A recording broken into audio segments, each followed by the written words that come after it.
Hola, clase. Bueno, tengo un poco más de voz, tampoco una cosa loca, ya sabéis, pero bueno, este vídeo no puede esperar más. Entonces, vamos a hablar de lo último que nos queda por ver antes del trimestral, que es básicamente el teatro. Ya hemos visto la poesía del siglo XVI, que es lo más relevante de este siglo.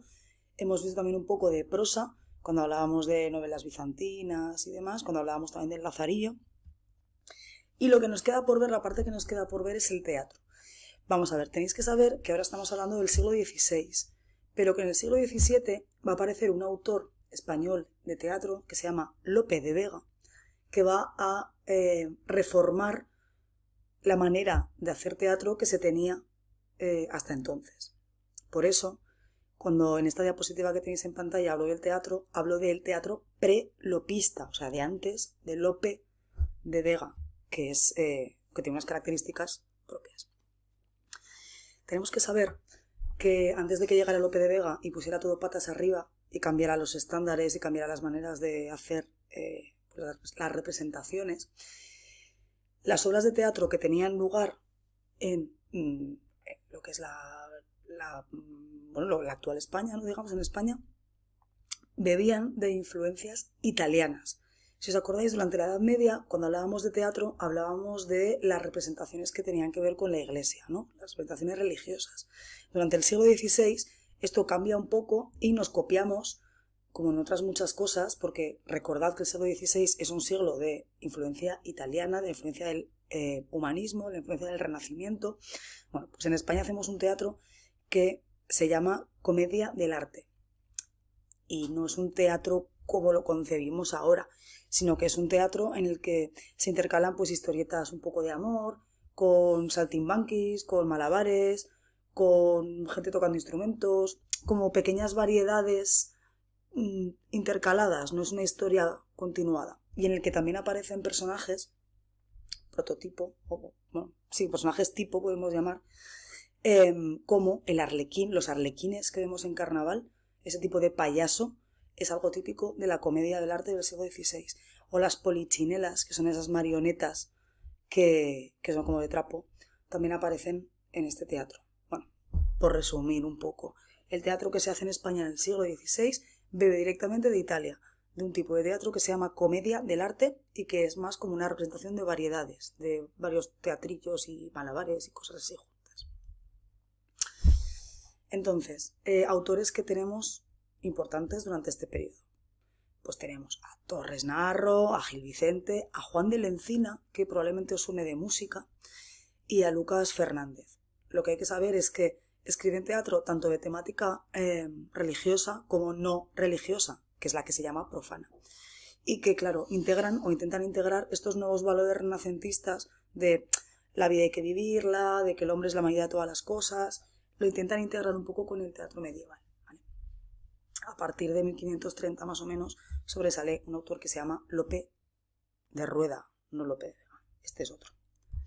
A partir de mitad del siglo tenemos que hablar de Juan de la Cueva, que este sí que es bastante más relevante.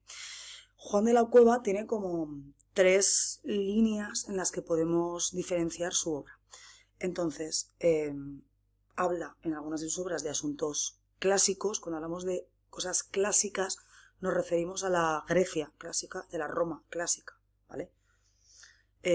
También escribe sobre asuntos nacionales, digamos, ¿no? Pues habla por ejemplo, el ejemplo que os ponen aquí es Tragedia de los 7 infantes de Lara, es algo propio de Castilla, y también novelescos. Cuando hablamos de cosas novelescas nos referimos a que cuentan historias inventadas. Por otro lado, algo que hay que saber, y que ya pusisteis muchos en vuestros trabajillos de Cervantes, es que Cervantes, además de escribir novela, escribe teatro.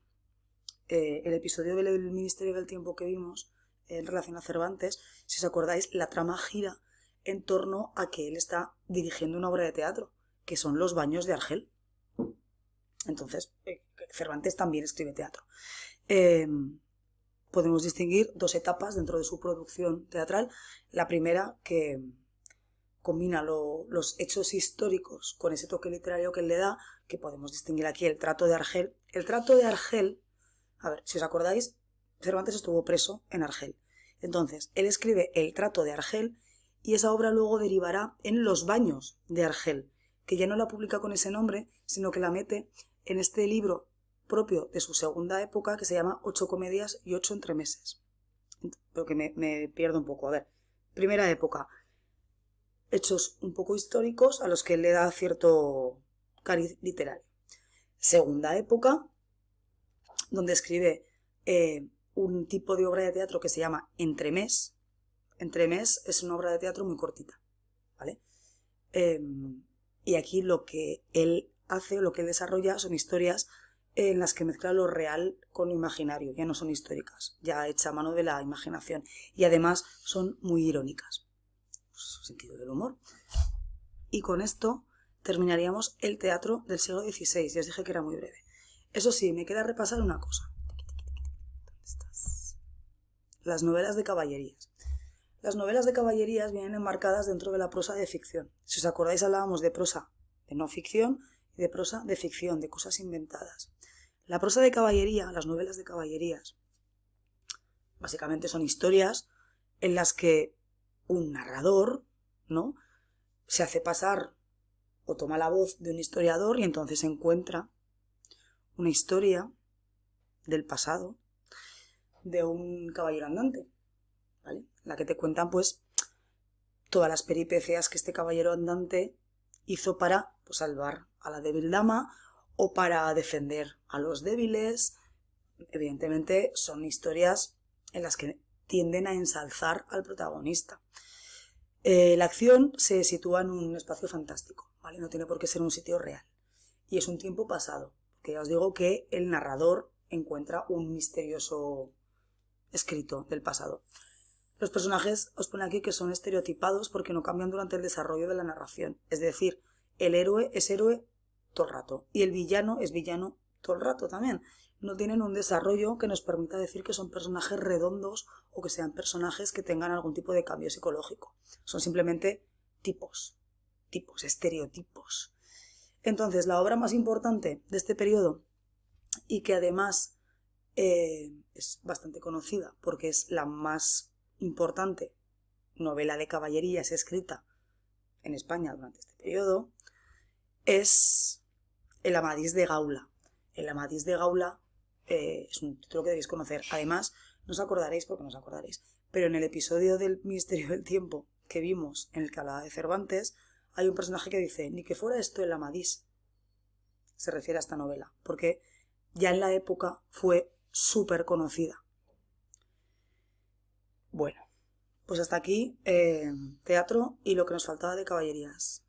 Así que espero que os haya gustado mucho el vídeo, a ver si recupero un poco más la voz. Y bueno, que ahora que pienso, este es el último vídeo que os grabo. Es el último vídeo porque el resto del temario lo tengo ya grabado del año pasado. Entonces me veréis con más voz y con el pelo más largo y un año más joven. Así que bueno, ya vamos viendo, ¿vale?